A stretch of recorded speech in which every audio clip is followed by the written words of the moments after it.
How awesome is this? We're sitting here on Thursday getting ready for NFL football at EverBank Stadium this weekend, and hard to imagine it's been a month since our preseason game we had, which I think was a great experience for people. You know, they got a chance to understand and learn what the differences were with construction, how to come in and manage their stadium experience, and our fans were great. Our fans really managed it well. They listened to the information we shared. The feedback we got was great. Our staff is awesome too. Our staff prepared well and really did a good job to host everybody. So we're a month later now, getting ready to go for the season. And there's not a ton of change you'll see from a entry experiential standpoint right now. We're doing a couple things differently. We're adding some golf cart and transportation assistance throughout all the mobile lots presented by Geico. But you'll see there's 20 golf carts that'll be out transferring fans from the outer lots of the stadium, bringing them in. We still are asking fans to make sure they know where their seats are and enter the gate that would be most convenient for them.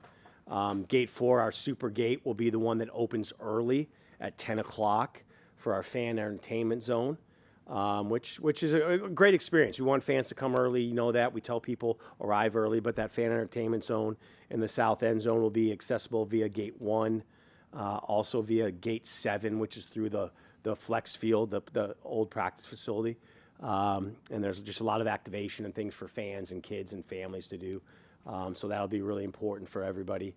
And we know that it's September and the games are always, a little warm in September, but the stadium is always prepared to handle that, right? So new this year, we're allowing fans to bring 2 bottles of water into the stadium as opposed to last year's policy of 1 bottle of water. We'll have cooling buses on site. There'll be a lot of places for fans to seek shelter and make sure that they can get shade and cool down. But overall, it's just going to be a great experience. We're really excited for everything. The situation with the club gates, and only the East and West Club and suite holders will enter those club gates.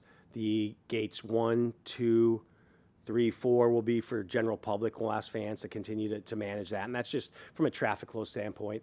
And then again, get in the stadium and get up to the main concourse. That's your 360-degree ability to move throughout the stadium footprint and get where you need to go. So that's going to be the way, as opposed to the plaza level, which you'll see. And by the way, with those golf carts, there'll be a dedicated golf cart for all of our media members to move them back and forth. So we'll make sure we manage that for everybody too. But we're super excited, and it really goes down to our awesome staff that's planning and doing all of this, and B, our fans that are listening and making sure they understand the information and handling the game day experience there. So from there, I can then open up to any questions. Any changes from what fans saw in the preseason game to game 1 now? No, not yet. What you will see changes coming soon. Right now, you see the big grand staircase that's being built right now. That's not going to be active this game, but it will open up during the season, so that will change the ingress over at Gate 1. That's not happening for this game right now. You're not going to see a lot of traffic, both pedestrian and foot traffic changes. We've been working with JSO about how that's going to work, and we're not going to see a lot of changes there for this game. So overall, no, the stadium in-bowl experience isn't changing. You guys know that. That's not changing. When you come in, go to your seats, you're going to enjoy the game just as you always have. That's not going to change, and fans will be able to experience the game as they usually will. It's just coming in right now, making sure that you know where you're going and how you get there. Chad, the extra golf carts for people from outer lots, that won't necessarily be reserved for people who are disabled. If anybody feels like they need the help, it's there for them? Yeah. So these will be obviously visible to our fans. It is not just for mobility necessities. They'll be for anybody, but just an added layer again, because we've displaced people, right? You see right here, we've displaced people from our internal parking lots to some external parking lots. So we've invested and added that layer. It's actually 20 6 and 8 passenger golf carts that we've added to help move people around. So it's a significant investment on the organization standpoint, just to continue to try to accommodate and make it as easy for our fans to move about. And at this point, is there any reason for people to change the route that they normally took? Whatever road they took to get to the stadium, that's still there? Yeah, your traffic patterns are not changing right now as we've worked with JSO. That might change down the road when different gates are opening and closing, but traffic patterns will not change. Again, our biggest issue is just telling people to arrive early.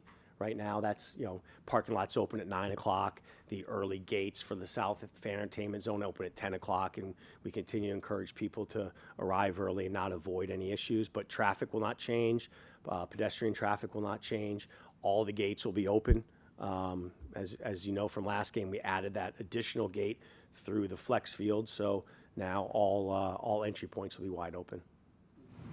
All the changes that have happened in the construction areas and stuff, is that all going to kind of stay the same for this year? Is this pretty much going to be standard, or will there be additional stuff later on that's going to cost some more? Yeah, so Mike, we do anticipate there will be changes coming up for future games right now. So we will give updates leading into the second home game and moving forward. But right now, today's stance, there's not a lot of change.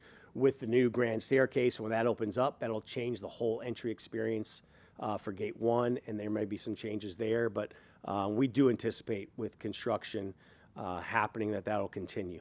There's a period of time where we're going to be gone for a month from EverBank Stadium, right, when we look at our London game and our bye week and all that. So there'll obviously be major construction happening through that window. And as you all know, the main construction right now is to prepare the building for the roof structure. It's relocating power, utility, water, ground level stuff. So that'll all happen. And when that does, as you look right out here, that changes how people get in and out of the building. And I think there will be more changes for that, yeah. Did you learn anything from the preseason game, getting people in through the construction?